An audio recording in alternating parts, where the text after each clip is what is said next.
네, 예고해드린 대로 곽상준 신한투자증권 프리미어 센트럴 금융센터 부장 모셨습니다. 어서 오십시오. 네, 안녕하세요. 반갑습니다. 예, 곽 부장님이 그 좋아하시는 분들이 꽤 많더라고요 보니까. 모르겠습니다. 예, 그 청취자분들 중에 많은 어떤 반응들을 보이시는데, 자 오늘 또 연중 최고치 기록했습니다. 맞습니다. 어떻게 평가하십니까? 일단 그 이재명 대통령 당선 이후에만 지금 17.9%, 예. 그리고 연초 이후에 무려 32.6%니까 예. 전 세계 주요 증시에서 가장 높은 상승률을 보여주고 있고, 예. 지난번에 와서도 말씀드렸습니다만 상법 개정 랠리가 지금 계속 진행되고 네. 있는 거다. 왜냐하면 왜 이렇게 말씀드리냐면 상법 개정이 됐을 때 어떤 기업들이 타겟이 될 거냐 예. 했을 때 이건 이제 일본에 의해서 지난번에 말씀드렸잖아요.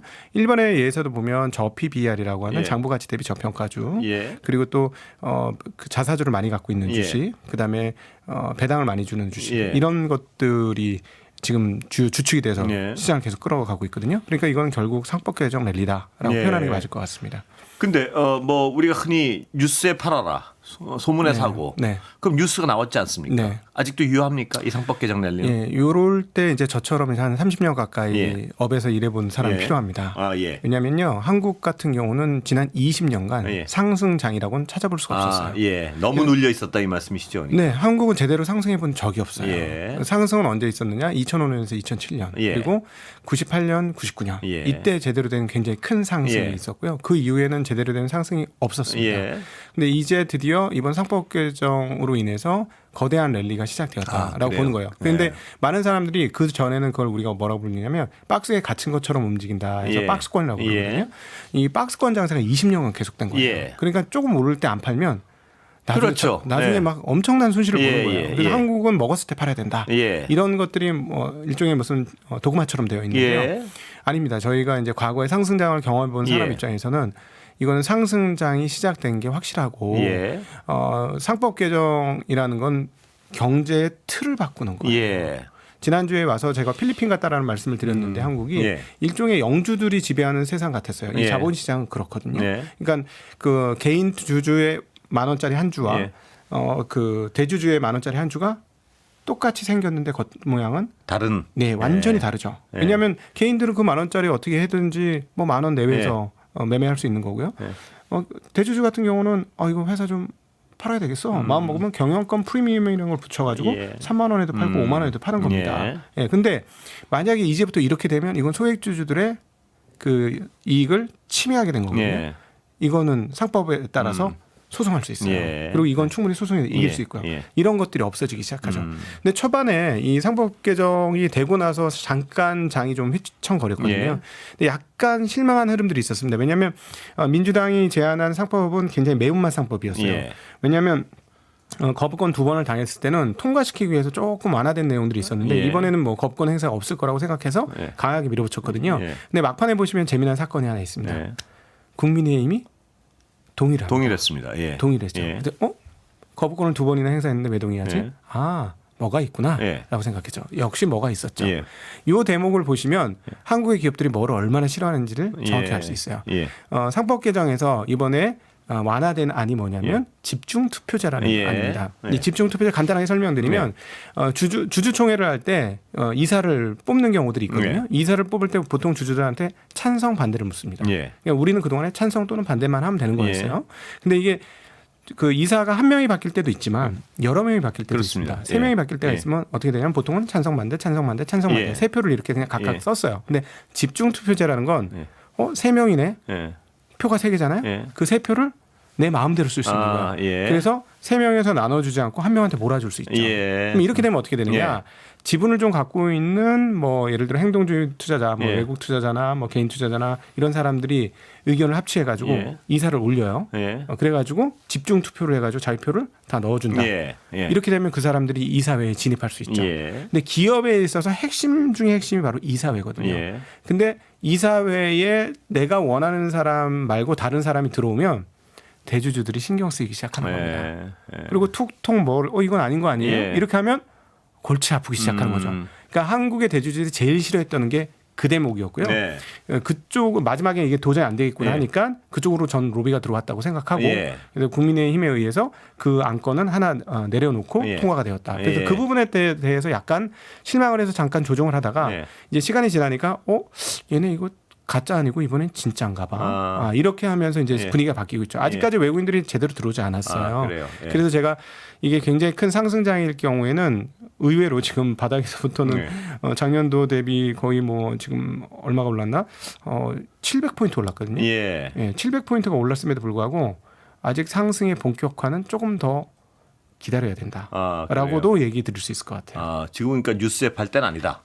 그렇죠. 예. 이게 왜냐하면 예. 앞서 말씀드렸던 대로 한국이 저평가된 이유 중에 하나는 지난주에도 나와서 말씀드렸지만 한국은 주식시장이 사실 껍데기만 주식시장이었지 내부적으로 딱 들어보면 사기의 소굴이었어요. 그 한국의 그 상장 기업들이나 이런 기업들이 공통적으로 아주 잘하는 사업 하나가 있습니다. 터널 뚫기 작업을 굉장히 잘해요. 예. 이거는 말랑말랑한 뭐 소프트웨어부터 하드웨어 만드는 모든 회사들이 너무너무 잘해요. 예. 이걸 일컬어 우리가 터널링 한다고 예. 하는데 어떻게 하냐면 예. 구멍을 싹 뚫어가지고 예. 자기네 알짜 사업을 자회사 자회사 하나 만들어가지고 그걸 터널 뚫기라고 그러는군요. 그걸 우리가 터널링이라고 예. 공식 명칭이 있습니다. 예. 그 자회사한테 이익을 높은 거를 넘겨주는 거죠. 예. 그래서 매출을 만들어주면 많은 분들이 당했죠. 소액주주들은. 그럼요. 예. 제가 많은 분들이 당했죠. 그 칼 여러 개 중에 예. 한 개가 그겁니다. 예.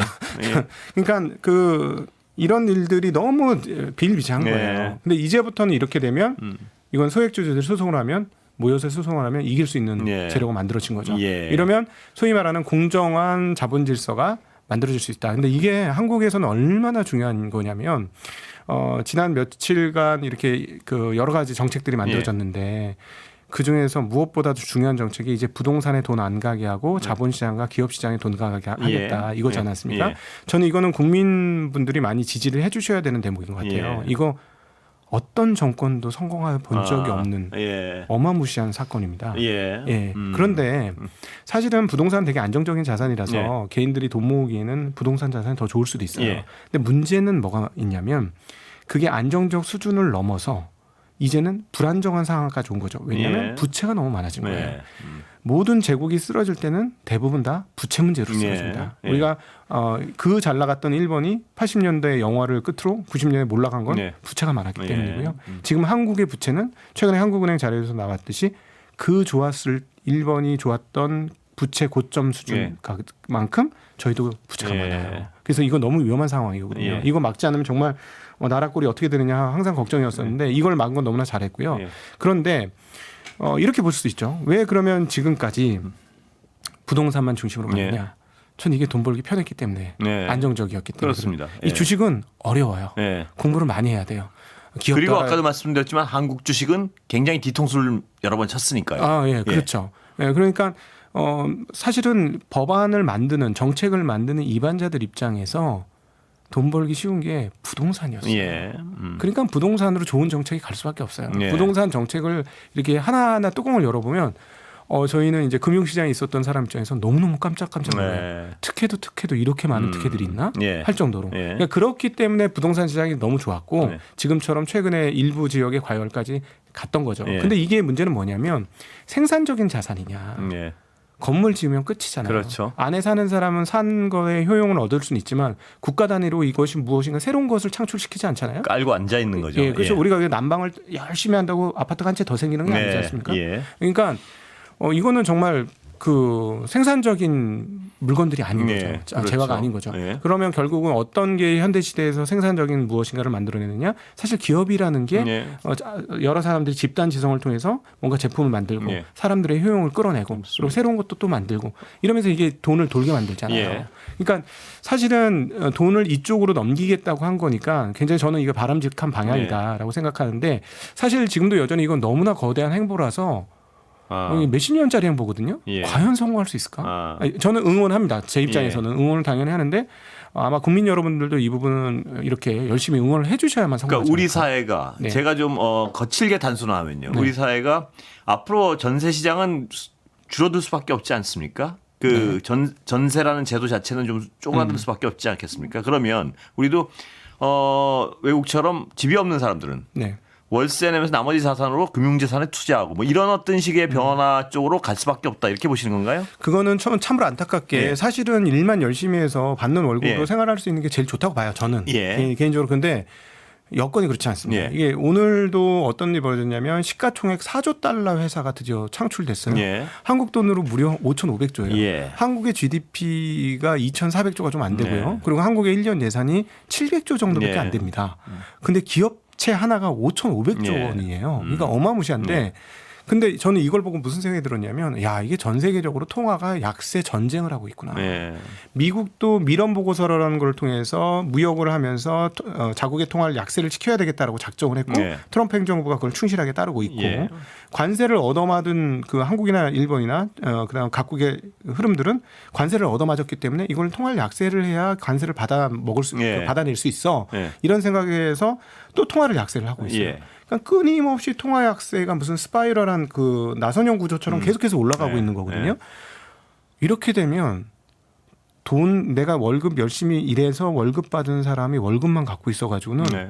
그렇죠. 앉아서 자꾸, 자산이 줄어드는 줄어들어요. 거죠. 예, 예. 예, 그래서 이것들을 극복을 해야 되고 예. 어쩔 수 없이 그래서 일부 자산들은 잘 그 좀 자산이 불어날 수 있는 곳에 배치를 해야 되지 예. 않느냐라는 입장입니다. 예. 예. 그게 이제 부동산에 묻어놓을 게 아니고 앞으로의 세상은 만약 네. 제대로 정상적으로 정상화된다면 이 네. 경제 구조가요. 금융 투자를 해야 된다는 거 아니겠습니까? 예. 그렇죠. 근데 사실은 부동산이 지금까지 충실하게 그 예. 역할을 해줬고, 근데 이제는 과잉이 된 거고요. 예. 주식시장에 그걸 충실하게 해주면 좋겠는데 주식시장의 문제가 뭐냐면 너무 어려워요. 예. 그래서 사실은 제가 이런 얘기를 하면서 예. 저도 주식쟁이지만 예. 걱정이에요. 예. 이거 듣고 그래 마음이 가장 후끈 달아올라가지고 쉽지 않은 투자 시장이다. 네, 예. 후끈 달아올라가고 예. 근데 사실 지금은 후끈 안 달아오를 거예요. 예. 제가 예언을 하면 저는 이걸 2,600포인트 때부터 예언했는데 아마 사람들은 3,300포인트가 지나면 다가올 거야. 예. 그리고 이게 위로 올라갈수록 점점 사람들이 더 뜨거워질 겁니다. 예. 아마 4,000포인트가 되면 그때부터는 막 득달같이 달려들 거예요. 예. 예. 이게 사람 심리는 주식 투자하는데 자본시장 투자하는데 절대 맞지 않아요. 예. 잘못하면 굉장히 어려움을 겪거든요. 그래서 제가 이제 오랫동안 현장에서 있었던 사람이고 저도 산전수전 겪었고 네. 저도 실패를 누구보다도 많이 한 사람으로서 여기는 일반인들이 듣는 방송이잖아요. 예. 그래서 다른 거 다 잊어버리시고 제가 어떻게 해야 되는지를 팁을 하나 드리고 예. 갈게요. 중요한 부분입니다. 네, 네. 예. 다른 거 다 보지 마시고 예. 배당을 많이 주는 회사인지를 예. 보시고 그다음에 배당을 앞으로도 많이 줄 건지 그리고 배당이 늘어날 건지 예. 이것만 초점을 맞추십시오. 예, 그걸 알기도 일반인들은 쉽지 않을 것 같은데. 배당은 배당률- 나와 있지만 배당률이 나와 앞으로도 배당을 많이 줄지 뭐 그거를 판단하기가 쉽지 않을 것 같은데요. 과거 10년을 보시면 돼요. 과거 10년을 과거 보고. 10년 자료는 뭐 네이버나 이런 데 예. 그 페이지 열어보면 바로 예. 나옵니다. 예. 과거 10년 동안 어떻게 배당을 줬는지는 앞으로 미래를 결정합니다. 예. 이렇게 생각하시면 돼요. 그 어떤 사람이 평생 이렇게 A로 행동을 했는데 예. 갑자기 어느 날 책 한 권 읽어가지고 예. B로 싹 바뀔 수 예. 있을까요? 예. 안 됩니다. 안 되니까. 기업도 똑같습니다. 과거의 패턴을 보면 미래 패턴이 나온다. 이 예, 말씀이시죠? 그게 예. 이제 워런 버핏이 투자하는 방법이기도 예. 하죠. 네. 그리고 또 다른 팁을 좀 주시면 뭐가 있을까요? 일반 투자자들한테. 사람 많은 곳에 가지 마라. 그건 무슨 말입니까? 사람 많이 몰린 곳은 가격은 다 재평가되어 있다. 평가가 다 되어 있으니 예. 그쪽에서 좋은 모습 보기는 힘들다. 남들 몰려간 곳으로 몰려가지 마라. 예, 그렇습니다. 예. 네, 우리가 가끔씩 레밍 때처럼 예. 무리지어서 뭐 이게 무리지어야 생존을 하니까 이게 예. 아직 우리가 여전히 수렵 채집의 그 경험이 있어요. 예. 그러다 보니까 혼자 있는 걸 너무 싫어하고 예. 혼자서 뭘 하다 보면 맹수한테 혼자 있다가 잡혀 먹힐 것 같고 예. 그래서 사람들이 우르르 가면 되게 마음 편해하거든요. 예, 그렇죠.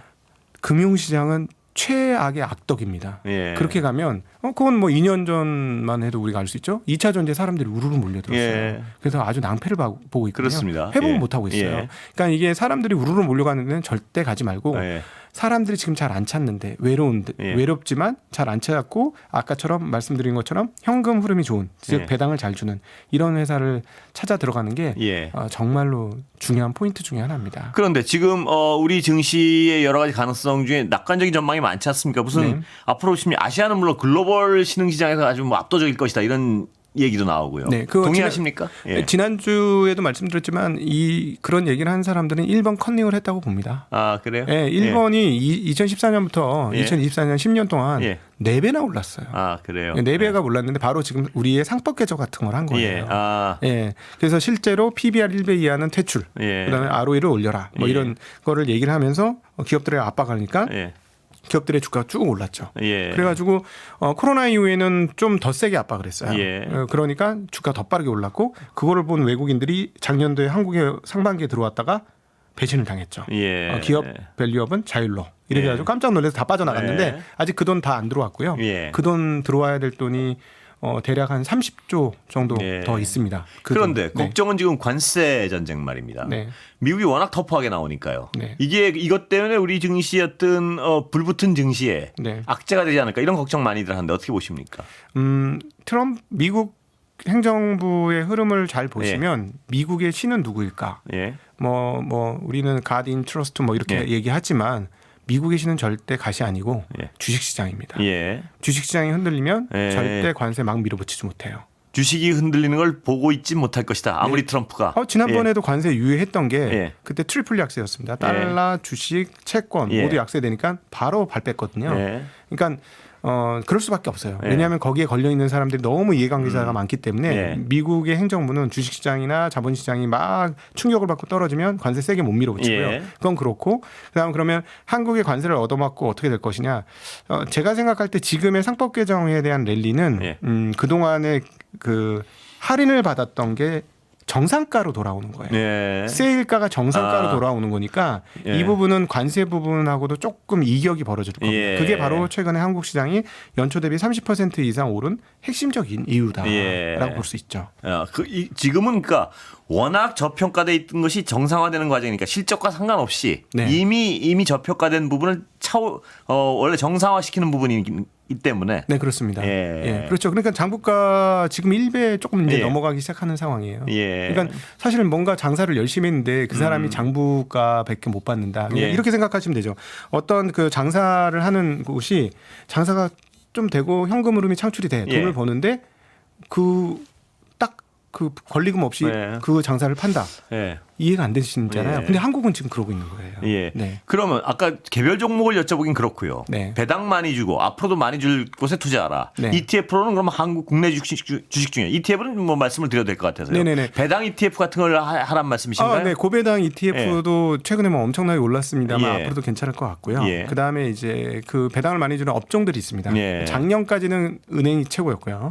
올해 들어와서는 증권이 그 중심의 자리를 잡고 있습니다. 금융주들이 대체적으로 배당이 굉장히 좋고 그다음에 이제 지주사들 일부에서도 배당이 점점 높아지고 있어요. 그리고 이제 사실은 이런 얘기하면 제가 굉장히 그 뭐 이렇게 몽둥이 맞을 얘기인데 저는 적대적 M&A가 한번 있었으면 좋겠다 하는 게 그건 어떤 뜻입니까? 회사를 뺏겨봐야 대주주의 정신을 차린다. 왜 이렇게 말씀드리냐면 대표적인 기업이 한화나 뭐 그 SK 뭐 이런 기업들인데요. 모회사의 시가총액 얼마 안 합니다. 자회사의 한 10분의 1 되나요? 그 정도도 안 돼요. 그러니까 이 모회사를 가지면 근데 자회사는 전부 자기가 거거든요. 근데 왜 이렇게 했느냐는 거예요. 시간이 다 됐습니다.